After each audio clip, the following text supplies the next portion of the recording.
Hey guys, Sarah here. I'm so excited to catch you up on everything that's been happening on the homestead. The weather has finally cooled down and I am spending all the time I can outside. Fall is a busy time for us. We have a lot of projects wrapping up and a lot of new projects about to get started. Let's start with our garlic. We're gearing up to plant, and I have to say it's one of my favorite parts of fall. We're in Zone 9 in Texas, and we're planting garlic from King Garlic again. This is our second year using them, and I loved the results last time, so I'm really looking forward to it.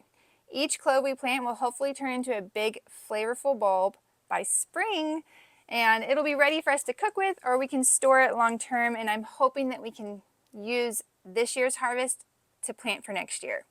Speaking of soil prep, this is where we planted our sweet potatoes, and we're going to be prepping this area and getting it ready for our spring garden. I'm using a new technique I came across. It's called double digging, and it's a method I read about in John Jevin's book called How to Grow More Vegetables. I will link it below if you want to check it out. It's all about preparing beds deeply to improve your soil structure and nutrient availability, and it makes the beds a lot easier to maintain long term. I'm excited to try it out, and we'll share updates on that project as we get closer to spring. Now, I'll admit, this fall garden has been a bit of a challenge. As it goes in Texas, it can be really wet and rainy, or it can be very hot and dry, and we got the latter. I'd water in the morning, and by midday, it felt like the moisture was already gone.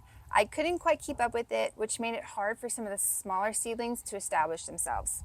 On top of that, the fire ants and grasshoppers showed up in full force.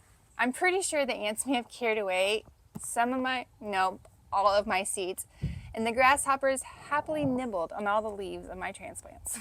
On a happier note though, look at our mini pumpkins. They're growing so well, and I really think they're gonna be ready for Thanksgiving, so I can't wait to put them on the table and just, I don't know, it's something fun when you harvest your own and then you get to use them. It's fun. We've also been pasturing our meat chickens right now, and it's been such a rewarding experience. Our oldest has really taken on a leadership role with the chickens. He's in charge of weighing, distributing feed, and he does this across 3 coops, which is a big responsibility. It's amazing to see him step up, and he's also really sweet and helpful with his younger sister. Watching them work together and bond over these chores is one of my favorite things, and it's probably what I love most about homesteading as a family. My husband helps by moving the coops each morning so the birds are always on fresh grass. Of course, with this dry spell we've had, we're not seeing as much grass as we'd like. The goal this year is to keep half the chickens for our family and sell the other half to cover all of our meat chicken costs. This was really successful in the spring, so we're hoping for similar results this time around. We also had a little family adventure this week with a trip to a state park for a birthday celebration. Instead of throwing a big party, we let the kids pick a special experience, and this year they chose hiking and fishing.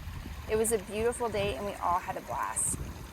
We also had a bit of a scare this week with our cat. She got bit by a copperhead, which is a poisonous snake in our area. Thankfully, she recovered quickly. It was just one of those reminders to always keep an eye out in nature. You never know what's hiding in the brush.